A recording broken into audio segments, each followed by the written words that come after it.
Nuances దగ్గర నుంచి ప్రతి ఒక్క డైలాగ్స్ దగ్గర నుంచి మనం ఈ సినిమాని థరోగా ఎంజాయ్ చేయడంలో ఈ సినిమాకి సహకరించినటువంటి క్రాఫ్ట్స్ అందరూ కూడా చాలా చాలా ఇంపార్టెంట్. సో మణిబాబు గారు ప్లీజ్. ఎస్, రిక్వెస్టింగ్ మణి గారు ప్లీజ్. అందరికీ నమస్కారం అండి. ఈ యొక్క బాహుబలి టాస్క్ ఈరోజు ఇది పూర్తయింది అంటే ఎవ్రీ క్రాఫ్ట్కి there is an alternative, but ఒక ముగ్గురికి అయితే ఆల్టర్నేటివ్ లేదు. దట్ ఈస్ అంటే వాళ్ళు లేకుండా ఇది ఊహించడం కూడా కష్టం. వన్ ఈజ్ రెసిలియంట్ విశ్వప్రసాద్ గారు, రెండు 70 years old in 30 year body Teja సజ్జ గారు, and army himself Karthik Ghattamaneni. అసలు సూపర్ యోధా అనే పదం ఎట్లా మొదలైంది అంటే ఇన్ ఆర్ డిస్కషన్ అసలు who is the biggest super యోధా అంటే భూమి మీద ఉన్న ప్రతి ఒక్కడి లైఫ్ ఇద్దరు సూపర్ యోధాల మధ్యలో ఉంటుంది. అది కనిపించిన అమ్మ, రెండు కనిపించకుండా నడిపించే పైవాడు.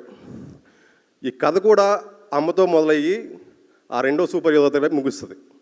అట్లాగా this is the whole arc of the cinema.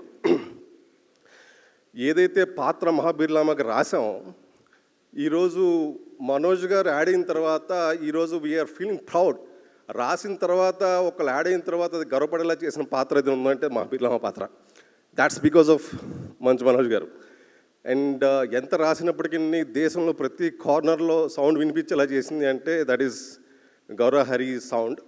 అంటే రాత ప్రతిధ్వనించింది అంటే that is because of Gaurahari.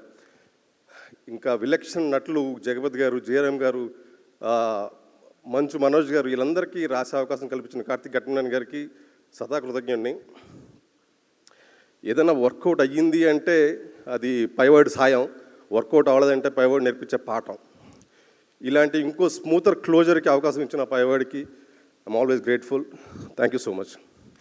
Thank you అండి, thank you so much. And ఇప్పుడు స్టేజ్ పైకి మన మిరాయి సినిమాలో